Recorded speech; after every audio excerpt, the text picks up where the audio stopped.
और उसको मारने के लिए मैं यहाँ खड़ा हूँ। आपने आदेश जो दिया था, शंकर भगवान भी वहीं खड़े रह गए, वहीं धूनी लगा करके बैठ गए। एक न एक दिन तो निकलेगा, भले 15 दिन बीत गए, 1 माह बीत जाए, 10 माह बीत जाए, लेकिन जिसने भी धोखे से चुपके से हमारी कथा सुनी उसको तो हम मार कर ही रहे। शंकर भगवान भी वहीं पर बैठ गए। बोलो शंकर भगवान की। शंकर भगवान भी बैठ गए। अब कुछ दिन बाद वेद व्यास जी आए वापस। वेद व्यास जी ने देखा हमारे आश्रम के बाहर, कुटिया के बाहर, और शंकर भगवान बैठे हैं। बड़े प्रसन्न हुए वेद व्यास जी। वाह, मैं तो धन्य हो गया, बगैर बुलाए भोलेनाथ जी आ गए, है ना? बगैर बुलाए भोलेनाथ जी आ गए, मैं तो धन्य हो गया। प्रणाम किया भोलेनाथ जी को। भोलेनाथ कैसे आना हुआ?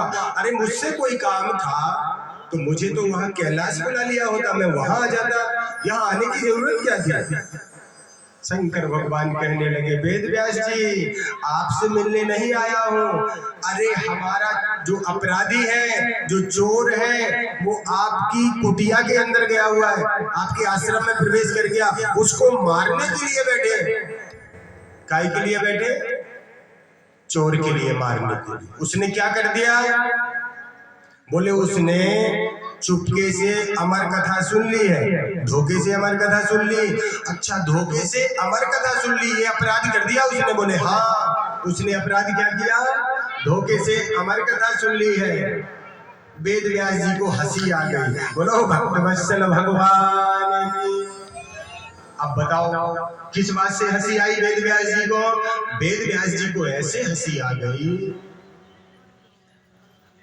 शंकर भगवान कितने भोले हैं, कितने भोले हैं। देखो खुद ही बता रहे, अपराध उसने किया, अमर कथा सुन ली है। भोलेनाथ आप कितने भोले हो, ये बताओ। जब अमर कथा सुन ली उसने, आप ही बता रहे ना, जब अमर कथा सुन ली है उसने, तो फिर मारने काहे को बैठे उसको? विचार करना।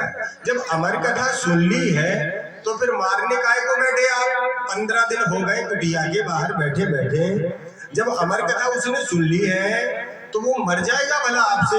विचार करो, अमर कथा सुन ली तो वो तो अमर हो गया, फिर आप मारने क्यों बैठे हो? बोलो शंकर भगवान की जय हो। ऐसे हमारे भूत भावन भोलेनाथ मुस्कुराने लगे। वास्तव में सत्य बात है, जब अमर कथा सुन ली तो मारने के लिए बैठने का औचित्य ही क्या है? उठाया त्रिशूल और शंकर भगवान कैलाश पर्वत को चले गए। कुछ दिन बाद सज्जनों, वही तोते का बच्चा जो वाटिका के मुख में प्रवेश कर गया था, वेद व्यास जी की पत्नी के गर्भ में प्रवेश कर गया था, देवताओं की प्रार्थना करने पर 12 वर्ष बाद श्री सुखदेव जी महाराज के रूप में अवतरित होता है। बोलो श्री सुखदेव जी महाराज की। वही श्री सुखदेव जी महाराज हुए। आज राजा परीक्षित की सभा में आकर के श्री सुखदेव जी महाराज, परमहंस जी महाराज और राजा परीक्षित को भगवत कथा सुना रहे हैं। वही परीक्षित जी महाराज चरणों में माथा रख करके बड़े प्रेम से प्रश्न पूछते जा रहे हैं और श्री सुखदेव जी महाराज उस कथा को सुनाते जा रहे हैं, सुनाते। बचपन में ही इनको वैराग्य हो गया था। 5 वर्ष की उम्र में घर परिवार को छोड़ करके कमंडल लेकर के संन्यास ले लिया। पिता ने मना किया, बेटा रुक जाओ, अभी तुम्हारी उम्र नहीं है संन्यास लेने की। लेकिन ना, गर्भ में ही सारे वेद सुन लिए, पेट में ही माँ के द्वारा। वेद व्यास जी ने जब इनकी पत्नी को सुनाया तो माँ के सुनने के साथ साथ जच्चा बच्चा ने अभी गर्भ में ही वेद शास्त्र सुन लिया। इसीलिए तो जो गर्भवती स्त्रियां होती हैं उनको भागवत, महापुराण, वेद शास्त्र सुनने का विशेष रूप से आह्वान किया जाता है। आप सुनो, ताकि जो नवजात शिशु है आपके पेट में, उसके संस्कार भी सुधरे और वो भी संस्कारी बने, उसमें भी वही संस्कार पड़ जावे। इसलिए सुनने का आह्वान किया जाता है। निवेदन करेंगे, जो गर्भवती स्त्रियां होती हैं उनको वेद शास्त्र पढ़ना चाहिए, वेद शास्त्र सुनना चाहिए, भगवान नाम संकीर्तन करना चाहिए और भगवान नाम संकीर्तन के अनुरूप ही अपने घर परिवार का माहौल बनाना चाहिए। बोलो भक्तवत्सल भगवान की। जो तुम्हारी संतान होगी वो भी संस्कारवान होगी। क्यों? आपके जो गर्भ में जो संतान पल रही थी उसने भी तो कथा सुन रखी है ना, भले गर्भ में सुनी है ना, तो उसके भी संस्कार बनते हैं। आज वेद व्यास जी के बेटे श्री सुखदेव जी महाराज गर्भ में कथा सुन लेते हैं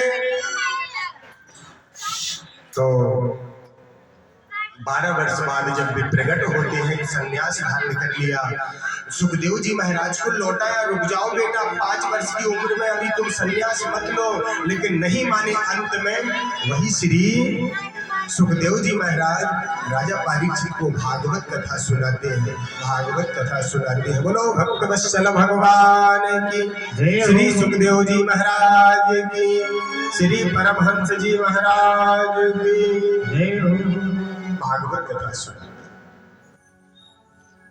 परीक्षित जी महाराज प्रश्न पूछ रहे हैं, मायापति भगवान संसार को कैसे बनाता है, कैसे मिटाता है और कैसे इसका पालन करता है।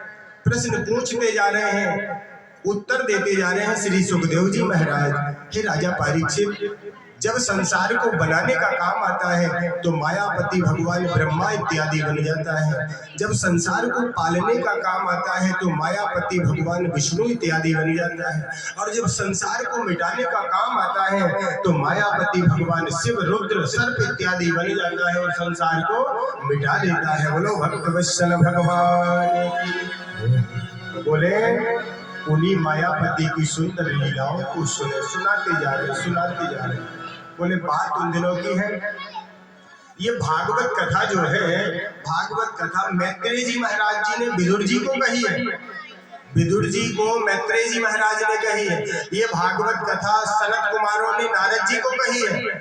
सनत कुमारों ने नारद जी महाराज को सुनाई है, मैत्रेय जी महाराज ने विदुर जी महाराज को सुनाई है और श्री सुखदेव जी महाराज ने राजा परीक्षित जी को सुनाई है।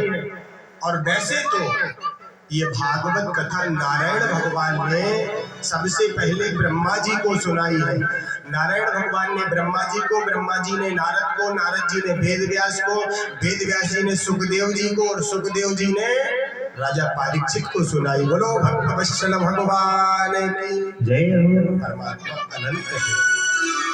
तो कल की कथा में हमने सुना राजा मनु देवी शत्रुपा, जिनकी 5 संतानें थीं, जिनमें 3 बिटिया और 2 बेटा। सुना था ना, 3 बिटिया 2 बेटा। 3 बिटियों में सबसे बड़ी बेटी देवहूति जो कर्दम ऋषि को परणाई गई, कर्दम ऋषि को ब्याही गई। दूसरी प्रसूति नाम की कन्या दक्ष प्रजापति को परणाई गई और जो आकुति नाम की कन्या थी वो रुचि प्रजापति को परणाई गई। और 2 बेटे भी थे। सबसे बड़े बेटे का नाम था प्रियव्रत और दूसरे बेटे का नाम था उत्तानपाद, महाराज उत्तानपाद। श्याम भव मनु देवी शत्रुपा, रामायण में भी लिखा हुआ है, श्याम भव मनु देवी शत्रुपा, जिनते भई नव सृष्टि अनूपा। इनसे ही सारा संसार बना पड़ा हुआ है। तो 2 बेटों में बड़े बेटे का नाम प्रियव्रत, छोटे बेटे का नाम उत्तानपाद। प्रियव्रत का विवाह करना चाहते हैं राजा मनु देवी शत्रुपा। ब्रह्मा जी ने आदेश दिया है, नारायण भगवान ने आदेश दिया है प्रियव्रत का विवाह किया जाए, लेकिन प्रियव्रत विवाह नहीं करा रहे। क्यों? हम संन्यास लेकर के भगवान का भजन करेंगे, ऐसा इनका विचार है। इनके छोटे भाई थे जिनका नाम है उत्तानपाद। उत्तानपाद का विवाह राजा मनु देवी शत्रुपा कर देते हैं। उत्तानपाद का विवाह होता है, इनकी 2 पत्नियां होती हैं, एक का नाम है सुनीति और दूसरी का नाम है सुरुचि। 2 पत्नियां हैं। सुरुचि से उत्तम का जन्म होता है। जो सुरुचि नाम की पत्नी है उससे उत्तम का जन्म होता है। और जो सुनीति नाम की पत्नी है सुनीति, उससे ध्रुव महाराज का जन्म होता है। ध्रुव चरित्र सुना होगा। सुनीति से ध्रुव और सुरुचि से उत्तम। अरे बच्चों, यहाँ पर